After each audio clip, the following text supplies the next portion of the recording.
Welcome back, Webinistas, to CSI 252-60. We will continue our discussion here in week 04, lecture 01. We'll continue our discussion of tables. I think we did enough with lists. And we'll introduce assignment 03. Which I believe you've been notified of. And you'll see a lot of what we're going to ask for in assignment 03 in this lecture. So let's get on with it, shall we? Here we have a HTML table, a page, obviously a page, and it has a table in it, and you can't see any borders on the table because there aren't any, but you can see that there seem to be columns and there seem to be rows along here, and this could obviously use a little help. So let's we'll just review how tables are basically made, and then we will talk about them, talk about the changes we're going to make. And again, those changes will be changes that you'll want to use in your assignment 03, which is the same thing as saying homework 03. I somehow got into this assignment versus homework thing. So I'm going to be working with I guess 3 text files here, maybe just 2 text files. The one that you see on the screen is called CSI 252-60 under webpage-template under 0005.html. It exists in your Moodle site right there. CSI-252-60 under webpage-template under 0005.html. And so we're using that in this discussion, and I have some notes that I can grab different chunks of HTML from and copy and paste into said document. So I'm going to go back to my text editor here. And I'm going to kind of make these files just do what they're doing. I think I'll close this file. All right. So this is our HTML file, and hopefully you can see the text.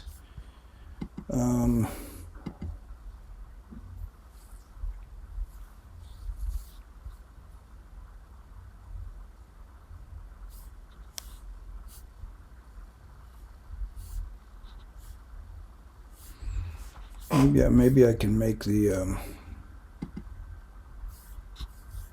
font family. Here we go.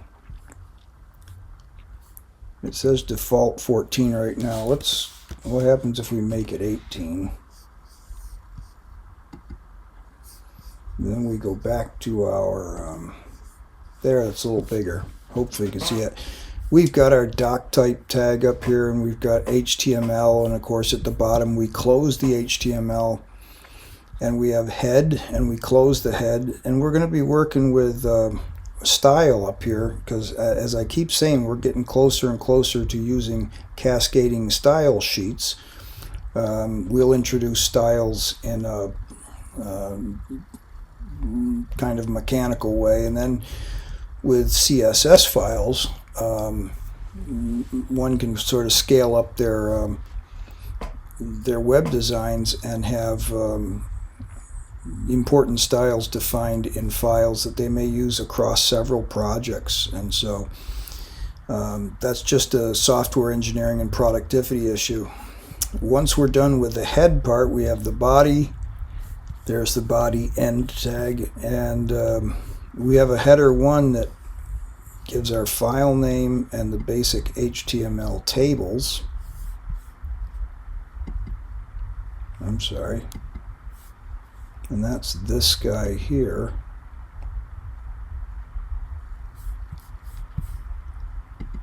And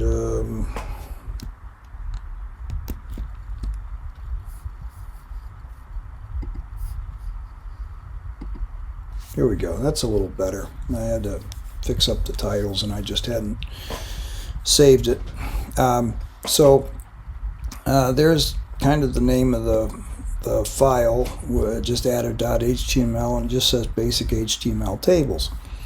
And again, here's our table without any borders and some pretty pictures, but we don't know what. We know we can help it out and make it look better. So other than that header 1 that's in there, we have a table. You see the table tag, and we have an end table tag, and I believe they should be at the same indent level.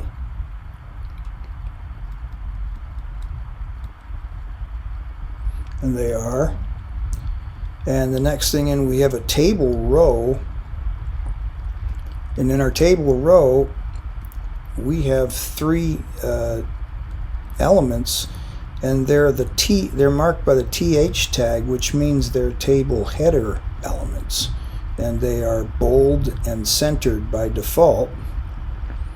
And then that row ends with a /tr, the end of a table row. Now we have another table row, and we have a table data item, and it says Mount Greylock. And then we have a table data item here, and it's an image tag, nothing else. And its picture seems to be related to Mount Greylock based on the file name. And then we have the all-important third column, whose title is some text. In the third data element of this row, we have the words some text. I just didn't know what to put there, and it didn't matter really. And another table row begins and ends and has 3 elements in it, and that's all great. We go down through these things, and basically we have a table of some places with their names and a picture of that place, and so that makes this website here. We have Mount Greylock, a picture of Mount Greylock, and some text. Windsor Jams, a picture of a place in Windsor Jams, and some text.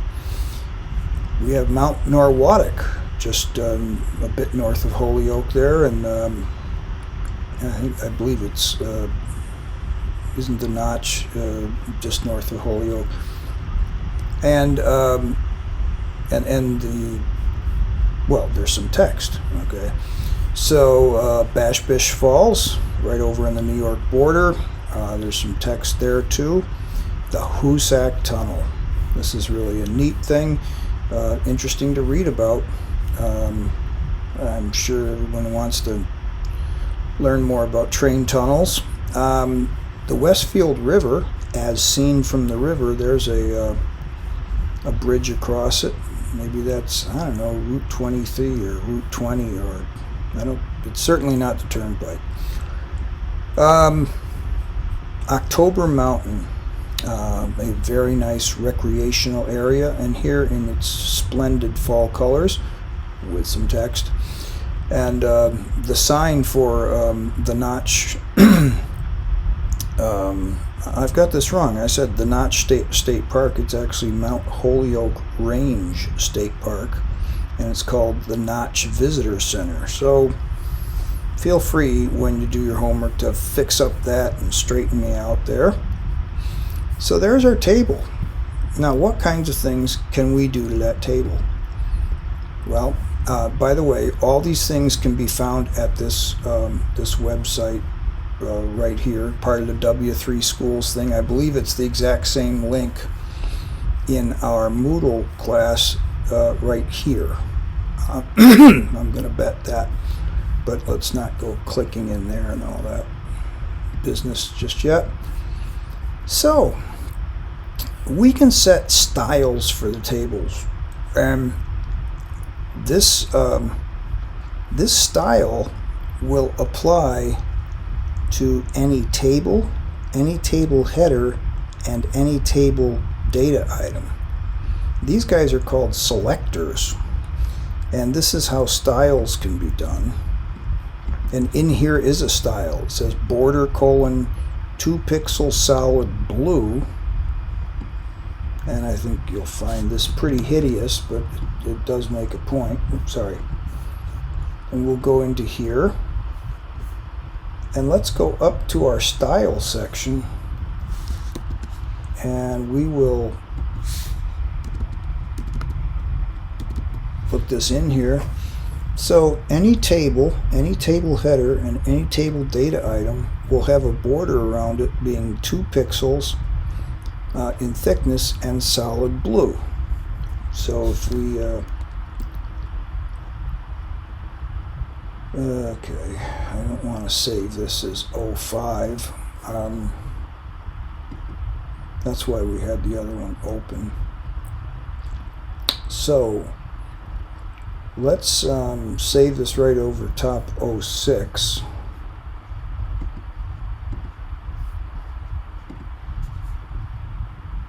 And this will be our working, there we go, our working file. Certainly we'll replace it. And let's go look at 06. That'll be the file we'll look at. I guess I could mutilate 05 because I have it, stored somewhere, as you always should. Back up everything. And now we have a border 2 pixels wide, and HTML borders are these double borders. You can see our bold and centered header row here, and you can see our text. Nothing changed with our pictures or our text entries. We just got a border put on there. All right, and a gorgeous border it is. Now next thing we can do, we can make a little less hideous border. Let's go in here and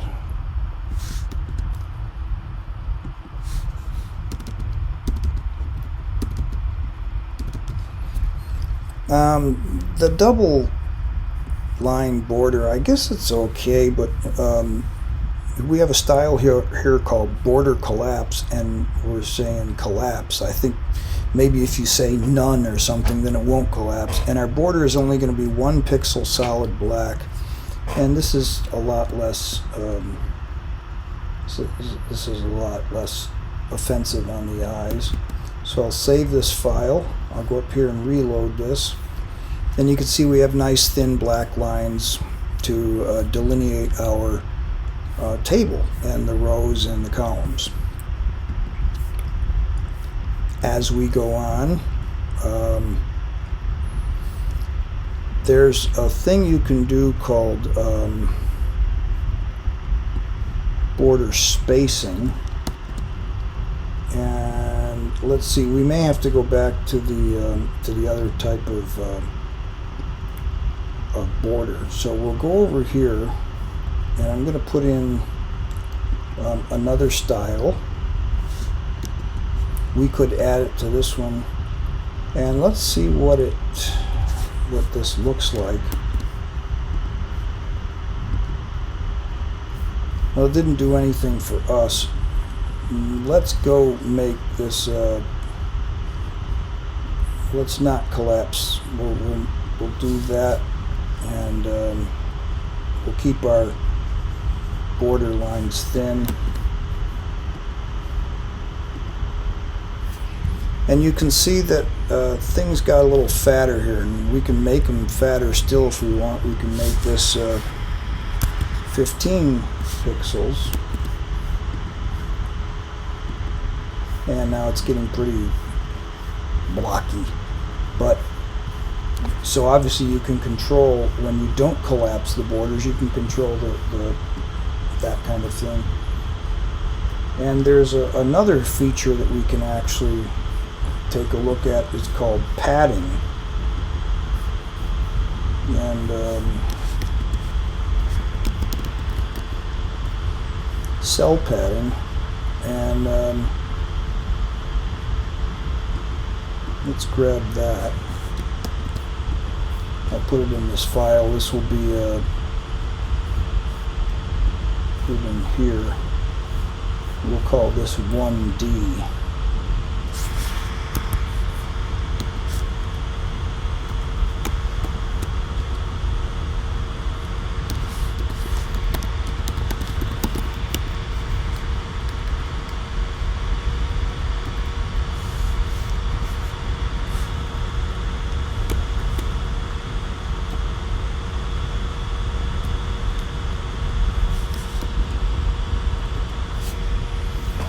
And we're going to apply this just to table headers and table data, so just to the elements of the table.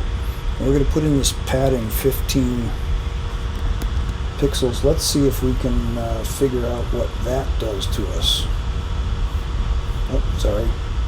I have to go put that in our file here. Why don't we cut that back to 5 pixels while we're at it. And we'll add another style. And this one, this very first one, applied to all tables, all headers, and all table data items. This next one only applied to the table itself, and this one here applies to headers and data items. So you can, using your selector, you can pick what you want there. So if we now save this and refresh out here. We go back to a thinner double line border, and we now have some space around things. Notice how we're not jammed up against the edge. So that's what padding did. And if you want to see it gone, we'll comment it out. We'll put in /* and */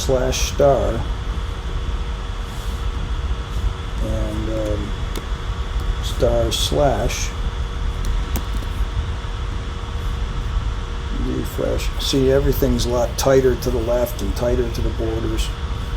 So I think that was generally a good thing. Let's leave it in for now.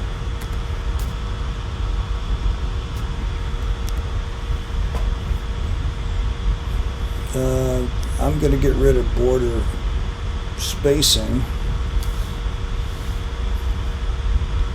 And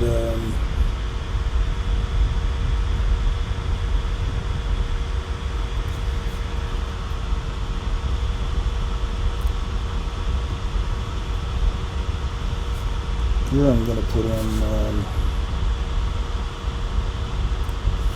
no, sorry.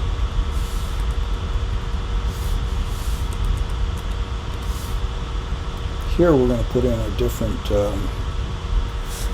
thing that we have. It's right over here, and it's called border collapse. So we take this guy, add him back in, and we get back our padding, and we got our nice thin borders. Okay. Now if we wanted to, we could put a background color on that, on the table header row, and wouldn't be too hard to do. I think we could do something like this.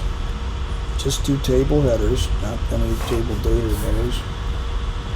Then I think we do something like background dash color.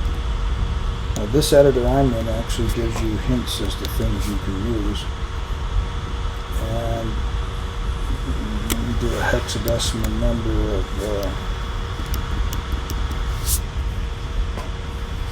that. So I'm going to give it some color. It should be like a gray. I probably made it way too dark. Oh yeah. That's just a bit dark. So I'll come back here and let's try something like F3, F3, and F3.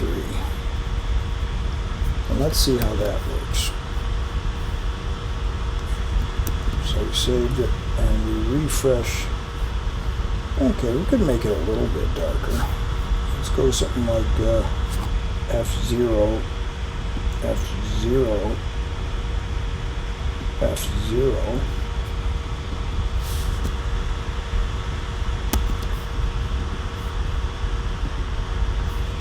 It just got a little bit darker, enough to give us the indication that that's where the headers are. Okay. So we've done about all you can do there.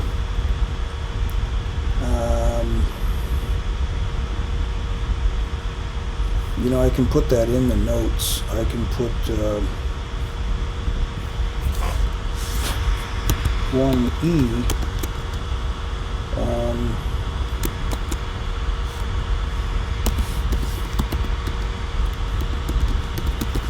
Style for table. And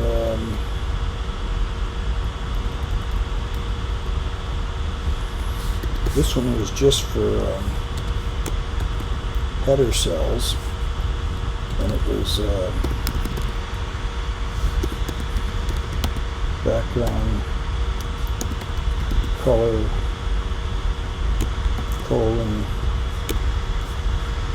pound sign F0 F0 F0. We'll talk about that color thing when we are a little farther along here. So I think that's, I believe that's what we did, and there it is right there. Okay, so it's in our notes now. Make sure I update the class Moodle site so you know these notes are in there. Now let's start doing other things. Let's this is going to be part of the homework assignment right here. So we're going to start a table row, we're going to end a table row, and we're going to put in some text here. And let's take a look at this thing. I'm going to copy it from here. I'm going to go over here, and I'm going to put it as the very first row, even above the headers. And this table data, I have an attribute in here. It says col span 3, and I'm doing I'm doing a text alignment to the center. Text align is an attribute. So these are attributes. We could some of the stuff we could achieve in style, but I think the text alignment we could. But these are attributes, and what I'm going to put in this row is H2. I'm going to make so this row is going to have a header 2 level thing, and it says your name here.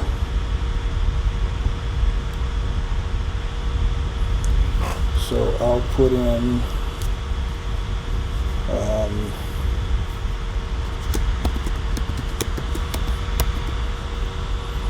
Doc Brown, and now we'll refresh this thing, and we have Doc Brown, but my alignment didn't work, so I did not get my alignment work. Maybe I was supposed to use text align, might be a style word. Maybe I was supposed to use align equals center. Let's see. There it is. Sorry about that. So align equals center for that one. And I better fix my notes over here.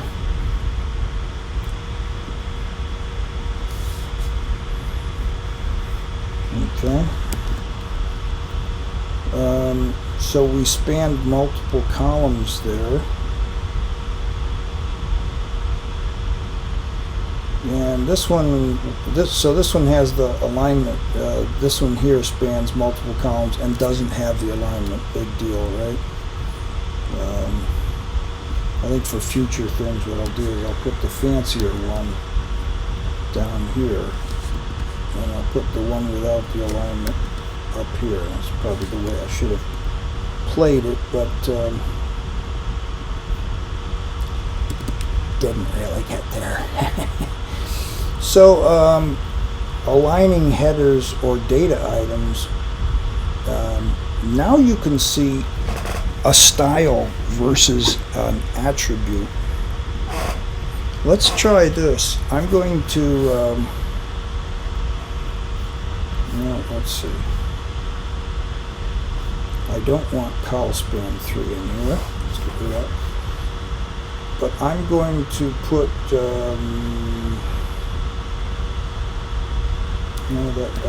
sorry. Grabbed the wrong thing. Aligning headers. This col span 3 I don't want. I actually wanted to make the headers do their thing, so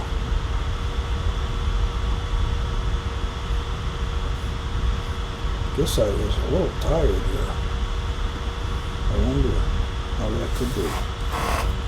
So we're going to do a thing here that says a style. It says, and the selector is the headers, and we're going to add text align, colon. We could do center, that's what they are by default, but let's do left. And let's see how that works. Now we really should, sorry. I don't know if it'll make a difference if I put the semicolon in there or not. Let's try it without it first and see how we do it. And let's put 2 spaces there just for clarity. So we take this thing, table, it's a style for table headers, and it says text align goes to the left. So let's go over here, go up to our style section. Oh, we've got table headers already got a style. Let's just add our text alignment thing in here. We'll get rid of it. We'll just add it to this guy. Oop. Remember I had the background color for text headers. Now I'm going to give them text align left. I'm going to save this thing, and miraculously it will work. See how my headers moved to the left? This one is kind of so tight in there you probably can't tell, but these headers move to the left. So if you like the headers, if you like your headers to the left, you can do that. And obviously it also works to the right. Let's prove that. There they are. They're all right aligned. Again, some text is pinned right, just fits in there so it doesn't move. And that is just great.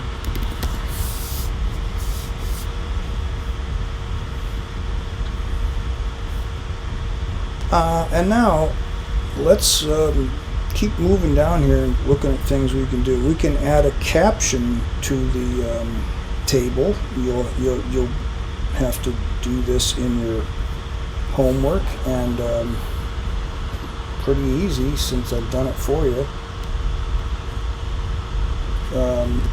There's a rule with a caption tag. So we have a tag that says caption, and then over here it says /caption.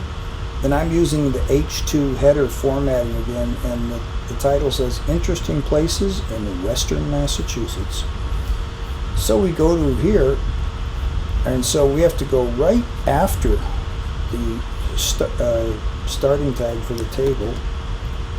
And we go in here, let's save that, and let's see how terrible that looks. Oh, look, Interesting Places in Western Massachusetts. There's Doc Brown. And, our table is taking shape.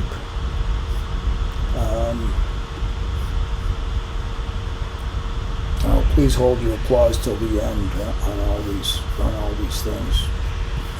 Really, we don't have time to applaud each and every accomplishment. Now, this is something that gets us even closer to cascading style sheets. We can give our table its own unique identifier. Okay. Right now, when we apply styles we've been applying them to every table in the document. We just happen to have one table. But if we had more than one table, sorry,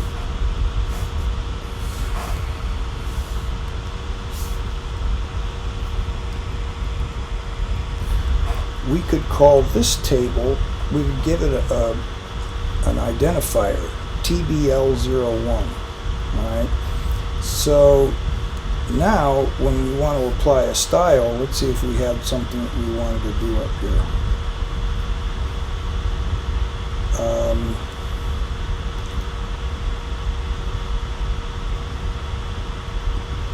Sorry, I was missing some text there.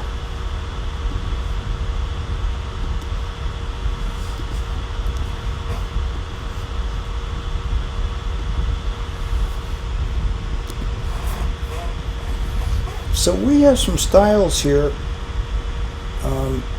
but the selector now is not just any table, but the table identified by # TBL01.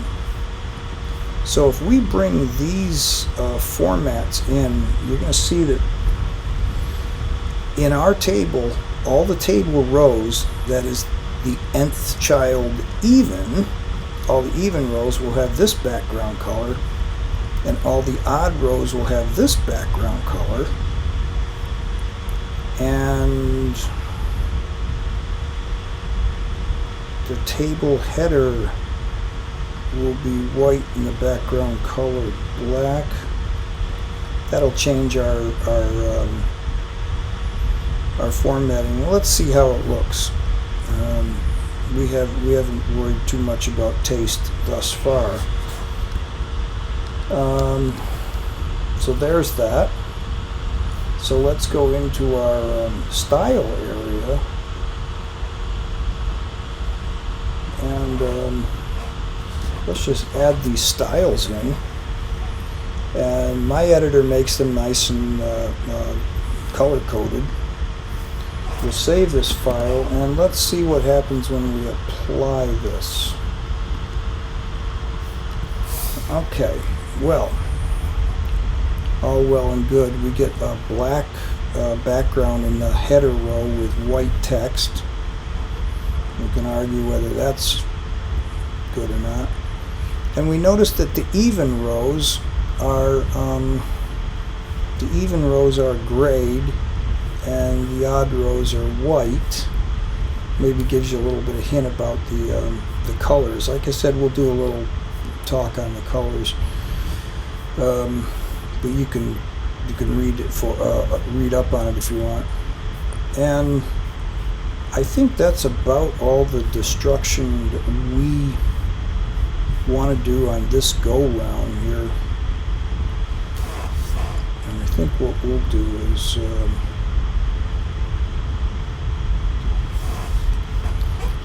just mention these other table-related tags. There's, well, caption we have already handled that, so we can get rid of it. And then there's col group and column and T-head, T-body, T-foot. This allows you to set headers and footers, and to kind of declare where the body of the table is, and do things, make your styles do things there. So I'll finish this. So if we look at the homework assignment,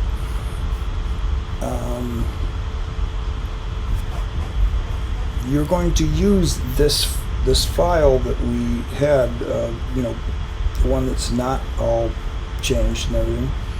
You'll add a collapsed border to the table, 1 pixel wide with solid black color. We did that, so you just copy what we did. Add a table row above with a thing centered 3 and put your name in there. That we did that. Align the headings to the left. We did that. Add a caption to the table that says interesting places in Western Massachusetts. We did that. Make it a level 2. We did that. Center the text. We did that. And add the second picture to Mount Greylock Row and make the first and third table data items in that row span 2 rows. I should probably go back in and show you how to do that. Make each image into a link. You already know how to do this, okay? Then you can certainly Google it. It'll be easy to find. And use a link that's related to the area described by that image. Give each image a descriptive tooltip. Give each image some descriptive alternate text. And then you submit your .html or .html file through the class Moodle facility for homework 3 or assignment 3. You know, we just have to be consistent, because you can tell that I'm super consistent. There's that same link to go find a lot of hints on how this stuff works. While I'm right here, I will save as PDF,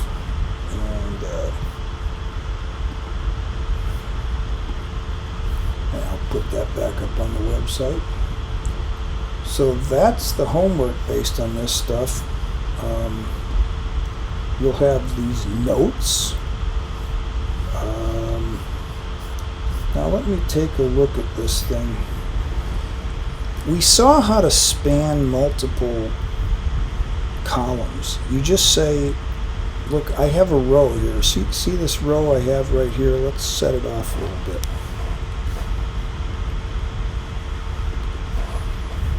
So here's a row that I have right here, and it only has one table data item, but that table data item spans 3 rows.